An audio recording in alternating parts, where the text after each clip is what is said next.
Fala aí, rapaziada, beleza? Quinzada aqui trazendo pra vocês mais um vídeo. E, cara, as especulações no Fluminense não param, né? No vídeo hoje a gente vai falar sobre a possível volta do Nino, sobre jogadores nossos que podem estar de saída pra Premier League e pra Europa. A gente vai falar sobre orçamento e contratação e se o Fluminense tá muito lento no mercado, beleza? Mas se você gostar do vídeo, não esquece de deixar aquele like fera, se inscreve aí no canal pra não perder os próximos vídeos e ativa o sininho das notificações pra não perder nenhuma novidade aqui no Fluminense dele, beleza? Eu falo com vocês após a vinheta pra gente falar sobre as notícias, então bora lá.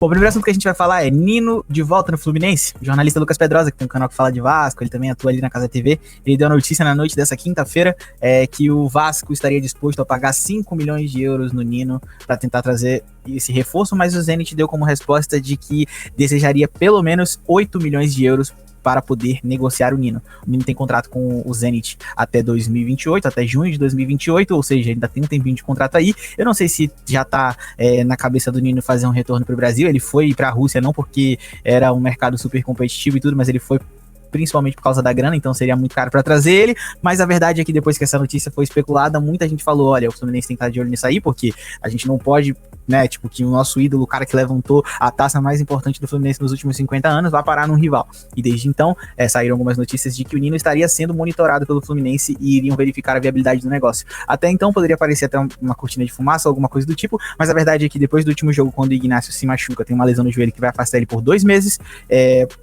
ficou meio que na cara de que tinha que ir atrás de um zagueiro, e se começou a especular de que o Nino poderia voltar ao Brasil, por que não pro Fluminense, onde é a casa dele, certo? Então, bora pro próximo tema. O Fluminense tinha estabelecido 3 posições de contratação ideais pra trazer nessa próxima janela aí, né? Já tá aberto, inclusive. Era uma ponta direita pra substituir o Arias, um atacante centroavante, visto que o Renato não enxerga o John Kennedy como um centroavante, tá treinando ele, na verdade, como centroavante e como segundo atacante, então precisaria de mais um centroavante, e um meia, visto que o Renato já disse que não conta com o Lescano e que também o Paulo Henrique Ganso tem praticamente toda a sua temporada comprometida por conta do problema no coração que ele teve no início do ano, e enfim, a gente não tem um meia confiável, a gente não pode contar nem com titular nem com reserva, a verdade tem sido essa, infelizmente, então seriam essas 3 posições. Só que aí entra e esbarra na seguinte situação, o Fluminense teria pelo menos então 4 posições para se reforçar, sendo elas um zagueiro, um atacante de lado, um centroavante e um meia, e para trazer jogadores com qualidade, né, ia ter que despender um tutu ali, ia ter que gastar uma graninha forte, visto que só pelo Nino já seria 8 milhões de euros, e para trazer um atacante de ponta teria que gastar uma grana também,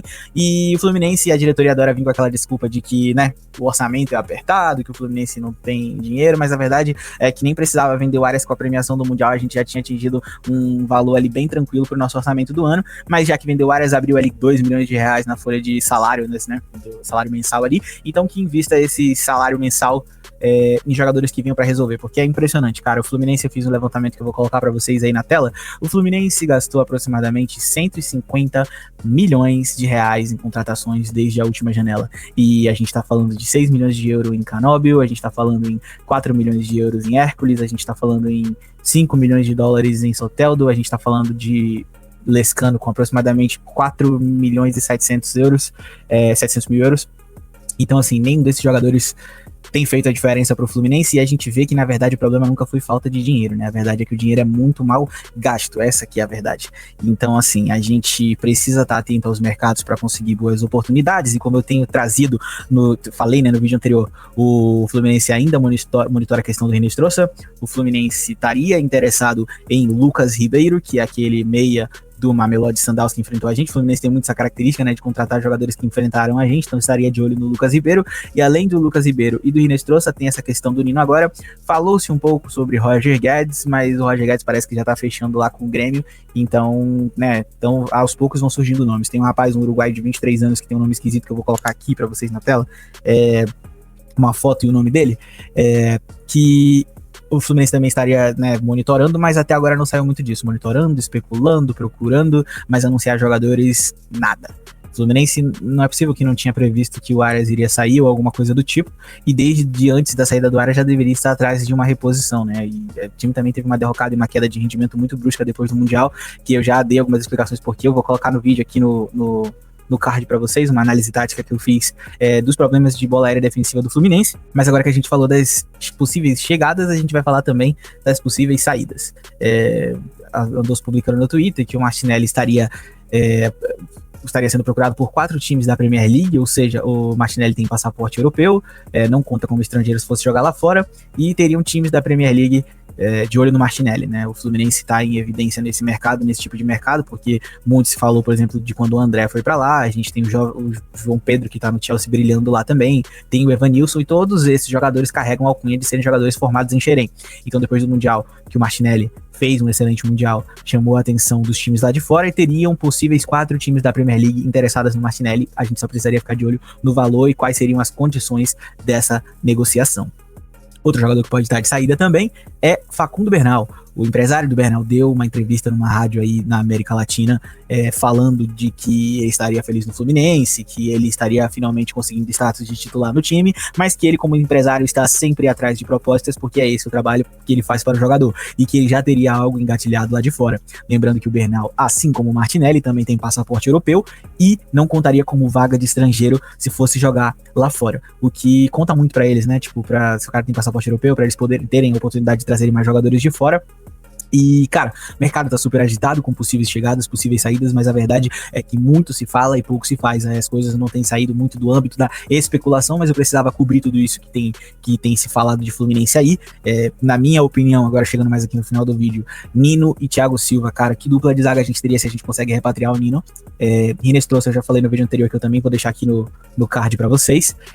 Hinestrosa não tá no nível do Arias, mas parece ser um excelente ponta direita, destro, que chega no fundo, tem uma boa habilidade também, assim, né, razoável com a perna esquerda.